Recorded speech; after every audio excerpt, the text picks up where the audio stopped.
होली जैसा उत्सव पृथ्वी पर खोजने से न मिलेगा। रंग गुलाल है, आनंद उत्सव है, तल्लीनता का, मदहोशी का, मस्ती का, नृत्य का, नाच का बड़ा सतरंगी उत्सव है। हंसी के फव्वारों का, उल्लास का एक महोत्सव है। दिवाली भी उदास है होली के सामने।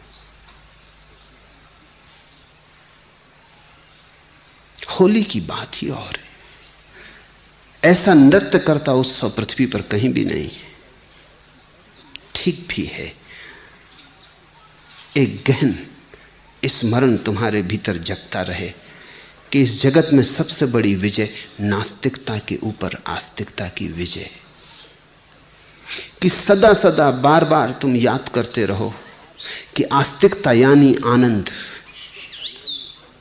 आस्तिकता उदासी का नाम नहीं। अगर आस्तिक उदास मिले तो समझना कि चूक हो गई, बीमार है, आस्तिक नहीं। अगर आस्तिक नृत्य से भरा हुआ ना मिले तो समझना कि कहीं राह में भटक गया। कसौटी यही है। धर्म उदासी नहीं है, नृत्य उत्सव है, और होली इसका प्रतीक है। इस दिन ना पर हां की विजय हुई। इस दिन विध्वंस पर सृजन जीता। इस दिन अतीत पर वर्तमान विजयी हुआ। इस दिन शक्तिशाली दिखाई पड़ने वाले पर निर्बल सा दिखाई पड़ने वाला बालक जीत गया। नए की, नवीन की, ताजे की विजय, अतीत पर, बासे पर, उधार पर। और उत्सव रंग का है,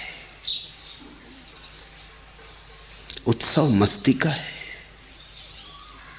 उत्सव गीतों का है। धर्म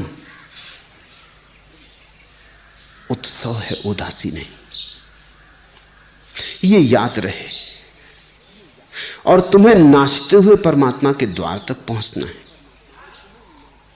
अगर रो भी तो खुशी में रोना, अगर आंसू भी बहाओ तो अहोभाव में बहाना। तुम्हारा रुदन भी उत्सव का ही अंग हो, विपरीत ना हो जाए। थके मांदे लंबे चेहरे लिए उदास मुर्दों की तरह तुम परमात्मा को न पा सकोगे, क्योंकि ये परमात्मा का ढंग ही नहीं। जरा गौर से तो देखो कितना रंग उसने लिया है। तुम बेरंग हो के भद्दे हो जाओगे। जरा गौर से देखो कितने फूलों में कितना रंग, कितने इंद्रधनुषों में उसका फैलाव है, कितनी हरियाली में, कैसा चारों तरफ उसका गीत चल रहा है। पहाड़ों में, पत्थरों में, पक्षियों में, पृथ्वी पर, आकाश में, सब तरफ उसका महोत्सव है। इसे अगर तुम गौर से देखोगे तो तुम पाओगे ऐसे ही हो जाना उससे मिलने का रास्ता है। गीत गाते कोई पहुंचता है, नाचते कोई पहुंचता है। यही भक्ति का सार है।